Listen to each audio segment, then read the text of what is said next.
প্রিয় দর্শক, সংবাদপত্রে বাংলাদেশ অনুষ্ঠান থেকে আমি রেজানুর রহমান আপনাদেরকে স্বাগত জানাচ্ছি। বিভিন্ন জাতীয় দৈনিকে প্রকাশিত খবরের বিশ্লেষণ নিয়ে আমাদের আজকের এই অনুষ্ঠানে অতিথি হিসেবে উপস্থিত আছেন নাগরিক প্রতিদিনের সম্পাদক হাসনাইন খুরশেদ সূচি। কেমন আছেন? আলহামদুলিল্লাহ ভালো। মানে আজকের পত্রপত্রিকার শিরোনাম যদি একটা পত্রিকার শিরোনাম পড়ে শোনাই তাহলেই বোধ করে বোঝা যাবে যে সব পত্রিকাতেই কি আছে, কিন্তু তারপরেও সব পত্রিকার শিরোনাম পড়ে শোনাবো আপনাকে।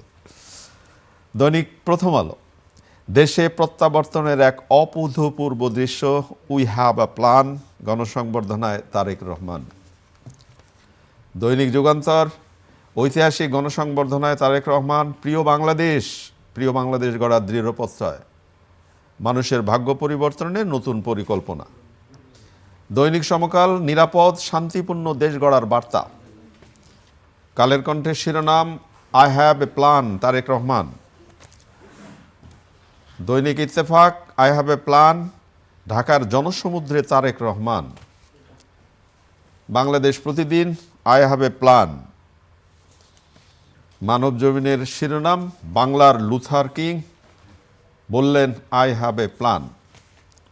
খবরের কাগজের শিরোনাম, ঐক্যবদ্ধ নিরাপদ দেশ গড়তে চায়, জনসমুদ্রে জনতার নেতা তারেক রহমানের ঘোষণা, বাংলাদেশ আবার হয়ে উঠুক বাংলাদেশ। আমার দেশের শিরোনাম, ইতিহাস গড়ে ফিরলেন তারেক রহমান। কালবেলার শিরোনাম, I have a plan. Bangla বাজার পত্রিকা, একই শিরোনাম, আই হ্যাভ এ প্ল্যান। ইনকলাবের শিরোনাম, ন্যায়পরায়ণতার নিরাপদ দেশ গড়ব। করতোয়ার শিরোনাম, সংবর্ধনা মঞ্চে তারেক রহমান, নেতাকর্মীদের বাঁধভাঙা উচ্ছ্বাস, আমরা দেশের শান্তি চাই। সচিব, বলছিলাম প্রথমেই যে যদি আজকে একটা শিরোনাম পড়তাম পত্রিকার তাহলেই বোঝা যেত বাংলাদেশের এই পত্রপত্রিকাগুলোর শিরোনাম কি আবেগ, কি সম্ভাবনা, কি দৃঢ় প্রত্যয়ে প্রকাশিত। গণসংবর্ধনার জবাবে বললেন উই হ্যাভ এ প্ল্যান, নিরাপদ শান্তিপূর্ণ দেশ গড়ার বার্তা দিলেন তারেক রহমান। তিনি প্রথমে বক্তৃতায় আমার কথা বলেছিলেন আই হ্যাভ এ প্ল্যান, কিন্তু পরবর্তীতে আবার তিনি দৃঢ়তার সাথে উই হ্যাভ এ প্ল্যান। এই যে দৃঢ় প্রত্যয়ের জায়গাটা, সারা বাংলাদেশ, সারা পৃথিবীর মানুষ গতকাল ওই একটা মানুষের কথা শুনবার জন্য আগ্রহ নিয়ে বসেছিল। একটু শুনতে চাই আপনার কাছ থেকে। এটা নিঃসন্দেহে অভূতপূর্ব। মানে যে বিপুল জনসমাগম, যে বিপুল জনসমুদ্র আমরা দেখেছি, আমার কাছে যেটা মনে হয় যে একটা বিশেষণ আছে না, অভূতপূর্ব, এর আগে দেখিনি, এখানে বোধহয় কোনো বিশেষণ নাই, কোনো কিছুই আসলে কাভার করছে না। যে এত বড়, যেটাকে শব্দে বাধা কঠিন হয়ে যাচ্ছে, এত মানুষের স্বতঃস্ফূর্ত সমাগম, এটা সত্যিকার অর্থেই জনসমুদ্র। আপনি স্বতঃস্ফূর্তের কথা বললেন, দেখুন শুধু ভাবেন, বিমানবন্দর থেকে তিনি নামলেন, এই বিমানবন্দর থেকে সংবর্ধনা মঞ্চ পর্যন্ত আসার জন্য 4টি ঘন্টা, যেখানে 10 থেকে 15 মিনিটে আসা যায় সেখানে 4টি ঘন্টা তাকে অপেক্ষা করতে হয়েছে বাঁধভাঙা জোয়ার পেরিয়ে, এবং তার গাড়ির সামনে মানুষের যে স্বতঃস্ফূর্ত যে জোয়ার, তারপরেও তিনি কি করলেন, গাড়িতে কিন্তু বসেন নেই, এই 4.5 ঘন্টা সবার সামনে হাত মেরেছেন, সংবর্ধনার জবাব দিয়েছেন।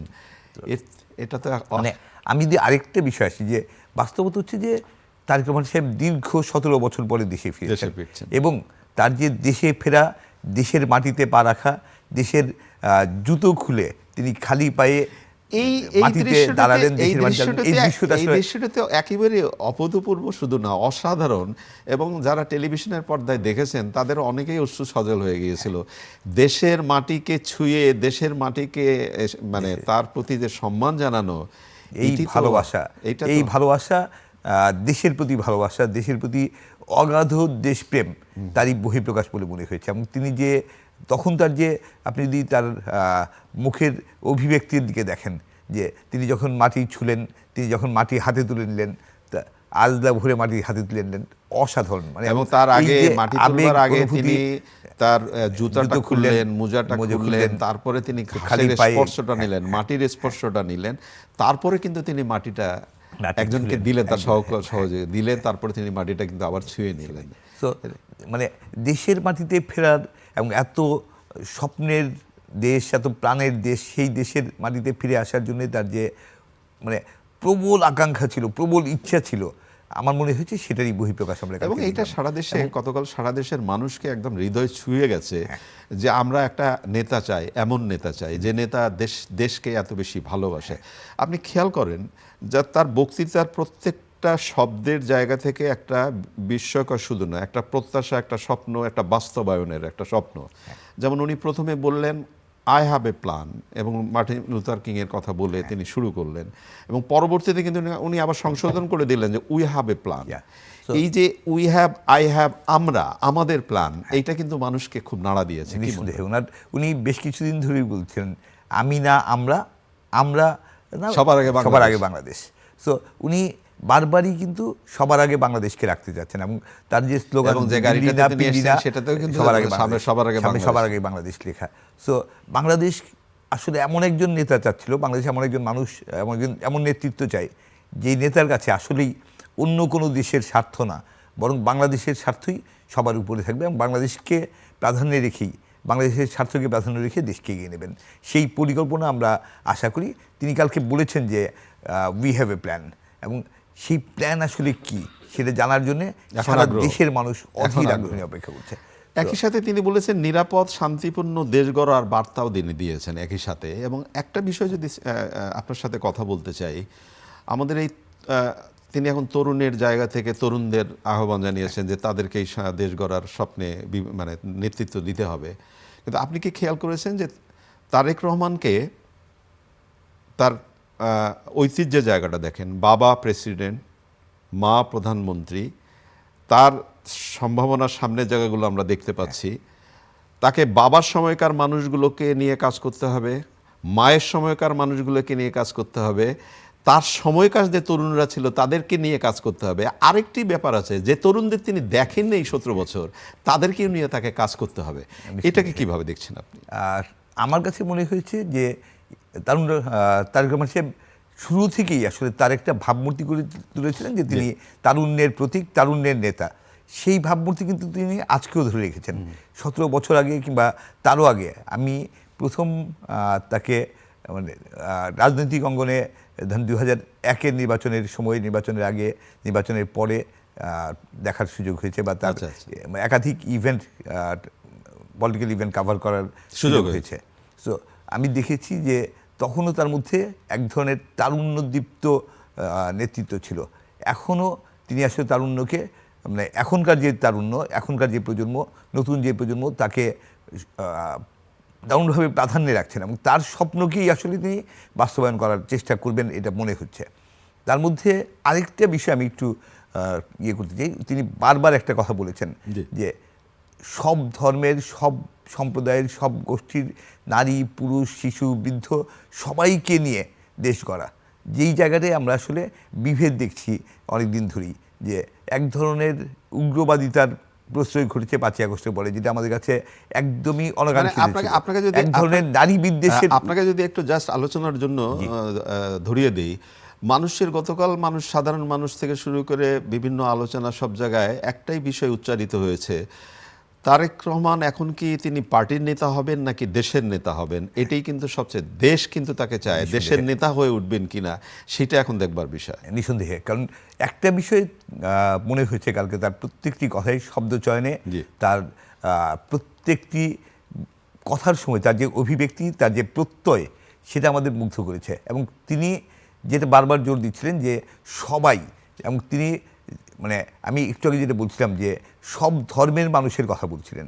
ইয়েস, বাংলাদেশের 92% প্রায় আমরা মুসলমান, আমরা ইসলাম বিশ্বাস করি। উনি বারবার আল্লাহর কথা বলছিলেন, আল্লাহ রাসূলের কথা বলছিলেন, এবং তার যে ধর্মবিশ্বাস, তার যে আল্লাহর প্রতি ঈমান, রাসূলের প্রতি যে অগাধ শ্রদ্ধা, এবং তার অনুসারী হিসেবে, তার উম্মত হিসেবে যে মানে দেশকে এগিয়ে নিয়ে যাওয়া, সেই জায়গায় তিনি ইনসাফের কথা বলেছেন, ন্যায় বিচারের কথা বলেছেন, এবং সবচেয়ে আধিপত্যবাদের বিরুদ্ধে খুব স্পষ্ট ভাষায় কথা বলেছেন। এবং তিনি যে বিষয়টা স্পষ্ট করেছেন যে অন্য কোনো দেশের স্বার্থ না, অন্য কারো প্রভাব না, বাংলাদেশ আসলে স্বাধীন সার্বভৌম রাষ্ট্র হিসেবে মাথা উঁচু করে দাঁড়াবে, এবং সেই বাংলাদেশের সেই উন্নতশীল অবস্থান নিশ্চিত করার জন্যে তিনি বাংলাদেশের মানুষকে সাথে নিয়ে এগিয়ে যেতে চান, একই এটা সাথে খুব স্পষ্ট ছিল। একই সাথে কিন্তু গতকাল তিনি খুব দৃঢ়তার সাথে ৭১-এর প্রসঙ্গ তুলেছেন, ২৪-এর প্রসঙ্গ তুলেছেন, এবং যে এই যে নেতার গতকালের যে ভাষণ, সবকিছু মিলিয়ে সাধারণ মানুষের আলোচনা যেটা, যে এরকম একজন নেতা যাকে দেখবার জন্য সারা দেশের মানুষ উন্মুখ হয়ে আছে, কত সহজ সরল স্বাভাবিক ভঙ্গিমায় তিনি মঞ্চে উঠে দাঁড়ালেন, মনে হলো আমার পাশের বাড়ির কোনো মানুষ, আমার বন্ধু, আমার ভাই, আমার অভিভাবক। এই যে তার বিশ্বাস আস্থার জায়গাটা তিনি তৈরি করলেন, এইটাই তো বাংলাদেশের স্বপ্ন দেখায় নাকি? নিঃসন্দেহে। এবং একটা জিনিস আপনি খেয়াল করলেন ভাই, সেটা হচ্ছে যে উনি ১৭ বছর পরে দেশে ফিরেছেন এবং এয়ারপোর্ট থেকে সরাসরি এই জনসমাগমে এসেছেন। তিনি এত লম্বা জার্নি করার পরে বেসিক্যালি আমরা দেখলাম যে তিনি বাসা থেকে যখন লন্ডন থেকে, আপনি লম্বা জার্নির কথা বললেন, তো আমরা যারা বিদেশে যায়, বিদেশ থেকে আসে, এইরকম একটা জার্নির পরে আপনি খালি চিন্তা করেন, এত সারাটা দিন তিনি এই প্রোগ্রামের মধ্যে দাঁড়িয়ে থাকলেন, হাত নাড়লেন, অভিনন্দন জানালেন। 23 ঘন্টা কিন্তু লন্ডনের বাসা থেকে বেরোনোর পরে তিনি যখন বাসায় ঢুকলেন শেষ পর্যন্ত রাতে, সেই পর্যন্ত একটানা 23 ঘন্টা তিনি যেভাবে বিভিন্ন রকম কার্যক্রমের মধ্যে ব্যস্ত থাকলেন এবং কখনো তাকে ক্লান্ত মনে হয়নি, কখনো তাকে এইটা আসলে ভেতর থেকে আসা, এটা জোর করে করা সম্ভব না। এটা তার যে নিজের দেশে ফেরার যে আনন্দ, যে উচ্ছ্বাস, সেটাই আসলে এক ধরনের বহিঃপ্রকাশ। এবং আমি যেটা বলছিলাম যে তিনি তার বারবার বিভিন্ন কথায় তিনি আসলে বাংলাদেশের মেয়েদের কথা বলছেন, নারীদের কথা বলেছেন এবং সব ধর্মের মানুষের কথা বলেছেন, সব সম্প্রদায়ের মানুষের কথা বলেছেন। এই যে জাতীয় ঐক্যের চেতনা এবং নারী পুরুষ নির্বিশেষে সবার জন্যে সবার অধিকার প্রতিষ্ঠার কথা বলেছেন তিনি।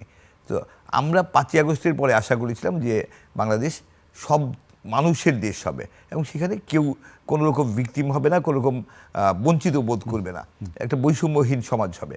সেখানে আমরা দেখেছি যে নারী বিদ্বেষের উত্থান ঘটার একটা অপচেষ্টা দেখেছি।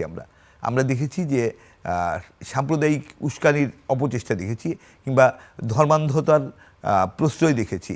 সেই ধরনের সময়ে মানুষের মধ্যে যে আতঙ্ক ছিল, জনাব তারেক রহমান সাহেব দৃঢ় প্রত্যয়ের সাথে সেই আতঙ্ক দূর করার অঙ্গীকার করেছেন। তিনি বাস্তবে কি করবেন বা কতটা করতে পারবেন সেটা দেখার জন্য সারা দেশের মানুষ অপেক্ষা। বাস্তবে তিনি কি করবেন, সেই যে প্রশ্নটা আপনি তুললেন, এই যে বিশ্বাসের পারদ, আস্থার পারদ এতটা উচ্চ জায়গায় উঠলো, এই যে আস্থার জায়গাটা তৈরি হলো একজন নেতাকে কেন্দ্র করে, আপনার কি মনে হয় যে মানে এই যে ধারণ করবার ক্ষমতা বা ধারণ করা, সব কিছু মিলিয়ে বিএনপি দল হিসাবে সব কিছু জায়গায় তাদের তো এখন একটা ঘুরে দাঁড়াবার সময় এবং একেবারে বিশ্বাসকে স্থাপন করারও সময়, কি মনে হয়? যেটা মনে হয়েছে আমার কাছে কালকে, তার বডি ল্যাঙ্গুয়েজ, তার ভাষা, তার বক্তৃতা সব কিছু শুনে দেখে, যে জনাব তারেক রহমান সত্যিকার অর্থেই রাষ্ট্রনায়কোচিত ব্যক্তিত্ব অর্জন করেছেন এবং তার এই দীর্ঘ 17 বছরে তিনি নিঃসন্দেহে নিজেকে প্রস্তুত করেছেন বাংলাদেশকে নেতৃত্ব দেওয়ার জন্য। এবং সেই প্রস্তুতি যে একটা ম্যাচিউরড স্টেজে তাকে নিয়ে এসছে এবং আগের চেয়ে তিনি অনেক ভিন্ন, অনেক পরিপূর্ণ, অনেক প্রাজ্ঞ এবং অনেক পরিকল্পনা নিয়ে তিনি আসলেই দেশে এসছেন এমন মনে হয়েছে। কিন্তু মনে হওয়াটাই শেষ কথা না। আমরা আসলে যেটা আমরা বারবার বলি যে আমাদের দেশে বেশিরভাগ জিনিসই মুখের কথা আর কাজের মিল থাকে না। আমরা জনাব তারেক রহমানকে ভিন্ন রকম দেখছি এবং ভিন্ন রকম দেখতে চাই। একটা বিষয় একটু ছোট্ট করে আলোচনা করতে চাই। এরকম পরিস্থিতিতে যেটা হয় না, যে এই আলোচনাগুলো হওয়া খুব জরুরি দরকার। যে ধরেন আপনি কয়েক মাস আগের, বছরখানেক আগের বা বাংলাদেশের কথা চিন্তা করেন, এখনকার বাংলাদেশের কথা চিন্তা করেন। সুসময়ে বন্ধু বটে অনেকে হয়, অসময়ে হায় হায় কেহ কারো নয়। তো এই জায়গাটা কি এখন একটু বুঝবারও দরকার আছে না, যে এখন তো অনেক তেলবাজ মানুষ, অনেক তেলের মানুষ, অনেক আশেপাশের মানুষ, আমি আপনার প্রিয়, সবাই এরকম হতে পারে। এটা থেকে তিনি মুক্ত থাকবেন, এটা আমরা আশা করি। যে বাংলাদেশের সবচেয়ে বড় সমস্যাগুলোর একটা হচ্ছে যে এই দেশে আকাশে বাতাসে তেল ভাসে, আকাশে বাতাসে তেল ভাসে। এবং বাস্তবতা হচ্ছে যে আমি আপনাকে তেল দিচ্ছি, আপনি আমাকে বিনা কারণে মানুষ তেল দেওয়ার যে প্রবণতা, এই প্রবণতা থেকে কোনোভাবেই, আপনি একটা চমৎকার কথা বললেন যে এই দেশের আকাশে বাতাসে তেল ভাসে, সেই প্রবণতা যাতে কোনোভাবেই তারেক রহমান সাহেবকে বিন্দুমাত্র প্রভাবিত করতে না পারে। তিনি যাতে তার চিন্তা, তার আদর্শ, তার লক্ষ্য নিয়ে দৃঢ়তার সাথে এগিয়ে যান এবং অন্য কারো তেলবাজিতে কোনো রকম বিভ্রান্ত না হন। এই বিভ্রান্তি এইভাবে বিভ্রান্ত হয়ে মানে এত বেশি মানে তুষ্টিমূলক কথাবার্তা শুনতে শুনতে নেতারা বিভ্রান্ত হয়ে যান, নেতারা পথভ্রষ্ট হন, বিচ্যুত হন এবং তাতে বাংলাদেশ ক্ষতিগ্রস্ত হয়। এটা আমরা বারবার দেখেছি। গতকাল এটা যাতে আমরা আশা করি অন্তত তারেক রহমানকে পর্দায়, টেলিভিশনের পর্দায় এবং কথা বলার ভঙ্গিতে দেখে যেটা মনে হয়েছে যে আমাদের এই নেতা পুৎকরি এই জায়গায় ভাঙবেন না, এটা আমরা আশা করছি যে আমরা আশা করতে পারি, এটা আমরা আশা করছি যে এটা হবেন না। এবং তিনি দীর্ঘ 17 বছর লন্ডনে ছিলেন। উনি পাশ্চাত্য রাজনীতি দেখেছেন, পাশ্চাত্যের গণতন্ত্র দেখেছেন। পাশ্চাত্যের গণতন্ত্র নিঃসন্দেহে ব্রিটিশ গণতন্ত্র অনেক শক্তিশালী গণতন্ত্র। তার যে 17 বছরের অভিজ্ঞতা, সেই অভিজ্ঞতার প্রয়োগ আমরা বাংলাদেশে দেখব। এটা আমরা আশা করছি যে বাংলাদেশ সত্যিকার অর্থেই একটি গণতান্ত্রিক রাষ্ট্র হয়ে উঠবে, যেখানে আইনের শাসন প্রতিষ্ঠিত হবে, যেখানে কোনো ধরনের ব্যক্তি স্বার্থ, গোষ্ঠী স্বার্থ, দলীয় স্বার্থ প্রাধান্য পাবে না। প্রাধান্য পাবে আইন, প্রাধান্য পাবে নিয়ম শৃঙ্খলা, প্রাধান্য পাবে বাংলাদেশ। সেটা তার কথায় খুব দৃঢ়তার সাথে ছিল। তিনি বারবার একটা কথা বলেছেন, সবার আগে বাংলাদেশ। সো সেটা যদি আমরা বাস্তবে পাই, নিঃসন্দেহে বাংলাদেশ বদলে যাবে। বাংলাদেশের অপরিসীম শক্তি আছে, সম্ভাবনা আছে, কিন্তু যোগ্য নেতৃত্বের অভাবে কিংবা নেতৃত্বের সততা, নেতৃত্বের নিষ্ঠা, নেতৃত্বের মানে অনমনীয় দৃঢ়তা, সেই জায়গাগুলোর অনুপস্থিতির কারণে আমরা বারবার আটকে যাচ্ছি। আমরা বিশ্বাস করি যে বাংলাদেশের যে বিপুল তারুণ্য, সেই তারুণ্যের যে অপরিসীম শক্তি, সেই শক্তিকে জাগিয়ে তোলা এবং সেই শক্তিকে কাজে লাগানোর জন্য তারেক রহমান সাহেব এবার অসাধারণ স্টেপ নেবেন। আপনি বাংলার তারুণ্যের কথা বললেন। আমরা এই যে 4 কোটি 4.5 কোটি তরুণের কথা বলি, সবাই ভাবে তরুণরা আমার, তরুণরা সবার, তরুণরা অমুক। এই তারুণ্যের পালসটা যদি বোঝা যায়, তাহলে বোধ করি দেশটাকে আরো এগিয়ে নিয়ে যাওয়া সম্ভব। গতকাল আরেকটা বিষয় খেয়াল করেছেন নিশ্চয়ই আপনি, যে উনি বিমানবন্দরে এসেই মাননীয় প্রধান উপদেষ্টার সাথে টেলিফোনে কথা বলেছেন এবং ধন্যবাদ জানিয়েছেন যে আপনি আমার জন্য এত ব্যবস্থা করেছেন। এইটাও তো একটা মানে কি বলবো, এই যে কৃতজ্ঞতা জানানোর একটা জায়গা, এটাও তো একটা বিশ্বাসের জায়গা তৈরি করে। নিঃসন্দেহে। এবং একই সাথে আমি আরেকটা জিনিস উনি বলছিলেন তার বক্তৃতার মধ্যেই, যে স্বাভাবিকভাবেই সন্তান হিসেবে তার মন পড়ে আছে তার মায়ের কাছে, অসুস্থ মা হাসপাতালে। এবং এটা খুব গুরুত্বপূর্ণ কথা। সেইটার মধ্যেও তিনি বলেছেন যে আমি মায়ের কাছে যাওয়ার আগে আপনাদের কাছে এসেছি, কারণ সেই মা বেগম খালেদা জিয়া তিনি দেশ এবং দেশের মানুষের জন্য তার জীবন উৎসর্গ করেছেন। যে দেশ এবং যে মানুষের জন্য বেগম জিয়া জীবন উৎসর্গ করেছেন, সেই মানুষের কাছে তারেক রহমান সাহেব আগে গিয়েছেন, তারপর তিনি মাকে দেখতে গেছেন। হয়তো আপনি আমি হলে আমাদের মতন সাধারণ আগে মায়ের কাছে যেতাম, আমি আমার মাকে আগে মাকে দেখবো, পরে যাবো। তিনি দেখেন দেশমা, মানুষ আগে। দেশকে যে মায়ের মর্যাদায়, মায়ের আদরে, মায়ের ভালোবাসায় আপন করে নিচ্ছেন, সেটার বহিঃপ্রকাশ।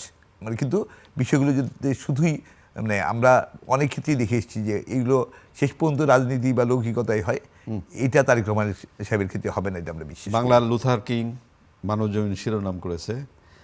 আমরা স্বপ্নের জায়গাটা থাকতে চাই না, এখন বাস্তবতার। আমি এই প্রসঙ্গে একটু বলি যে আমরা আসলে আমাদের নিঃসন্দেহে মার্টিন লুথার কিং এর প্রতি আমাদের অপরিসীম শ্রদ্ধা আছে এবং তিনি বিশ্ববরেণ্য মানুষ, কিন্তু আমাদের তো একজন জিয়াউর রহমান ছিলেন, যিনি আসলে বাংলাদেশটাকে বদলে দিয়েছেন, যিনি ৭১-এ স্বাধীনতা ঘোষণা করেছিলেন, যিনি মানে ৭৫-এর পরে একটা বিশেষ পরিস্থিতিতে রাষ্ট্রের দায়িত্ব নিয়ে বাংলাদেশকে বদলে দিয়েছেন। আজকে বাংলাদেশের যে সাফল্য, আজকে যে গার্মেন্ট শিল্প, আজকে যে প্রবাসী থেকে বাংলাদেশে যে পাঠানো রেমিটেন্স, কিংবা আরও কৃষিখাতে যে আজকে অসাধারণ সাফল্য, সেটা হচ্ছে এই কারণে যে আগে এক সময় আপনি জানেন যে এই প্ল্যানগুলো ছিল, মানে মূলত আমাদের এক ফসলি জমি ছিল, তিনি খাল কেটে সেচের ব্যবস্থা করে দিয়েছেন গ্রামে গ্রামে, এবং সেই কারণেই কৃষিতে অভূতপূর্ব সাফল্য এসছে, কৃষি ফলন বেড়ে গেছে প্রত্যেকটি ক্ষেত্রে। তার যে দুর্দান্ত সূচনা ছিল, কিন্তু মাত্র ৩.৫ বছরের মাথায় আমরা তাকে হারিয়েছিলাম। আমি বরং জিয়া রহমান সাহেবের উত্তরসূরি হিসেবে, বেগম খালেদা জিয়ার উত্তরসূরি হিসেবেই জনাব তারেক রহমানকে দেখতে চাইব। সেই সততা, সেই নিষ্ঠা, সেই অনেক ধন্যবাদ আপনাকে। আমরা তো সেই প্রত্যাশাটাই করি। একেবারে ছোট্ট করে নির্বাচনের জায়গায় আসি। এখন তো আশা করছি যে নির্বাচন হচ্ছে, কিন্তু গতকাল জামায়াতের সাথে এনসিপির বোধহয় এখন একটা নৈকট্য তৈরি হচ্ছে, তারা একসাথে নির্বাচন করবে। তার মানে রাজনীতিতে শেষ বলে কিছু নেই নাকি? নিঃসন্দেহে মানে এটা জোটের চেষ্টা তো আছে। বিএনপিও কয়েকটি দলকে আসন সমঝোতার ভিত্তিতে ছাড় দিয়েছে, এবং তাদের অনেকেই গতকাল মঞ্চে ছিলেন। দল করুক, এটা জোট করুক, তাতে কোনো সমস্যা নেই, বরং এটা ভালো। নির্বাচন প্রতিদ্বন্দ্বিতাপূর্ণ হোক, আমরা একটা ভালো নির্বাচন দেখতে চাই, প্রতিদ্বন্দ্বিতাপূর্ণ ভালো নির্বাচন হোক, এবং সেই নির্বাচনে যারাই জিতবে তারা বাংলাদেশকে এগিয়ে নিয়ে যাক এবং দেশের শান্তি শৃঙ্খলা নিশ্চিত করুক, দেশের সব মানুষের জন্য সুন্দর নিরাপদ বাংলাদেশ করুক। অনেক অনেক ধন্যবাদ আপনাকে। প্রিয় দর্শক, আমরা যে বিষয়গুলো নিয়ে কথা বললাম নিশ্চয়ই আপনারা শুনলেন। তারেক রহমান আমাদের সেই প্রিয় নেতা 17 বছর পর বাংলাদেশের মাটিতে পা রেখেই যে আবেগঘন যে বিশ্বাসের জায়গাটা তৈরি করলেন, এটা আমাদের আশা জাগায়, আশায় মানুষ বাঁচে। ভালো থাকবেন। আগামীকাল নিশ্চয়ই এই সময় আবার কথা হবে। খোদা হাফেজ।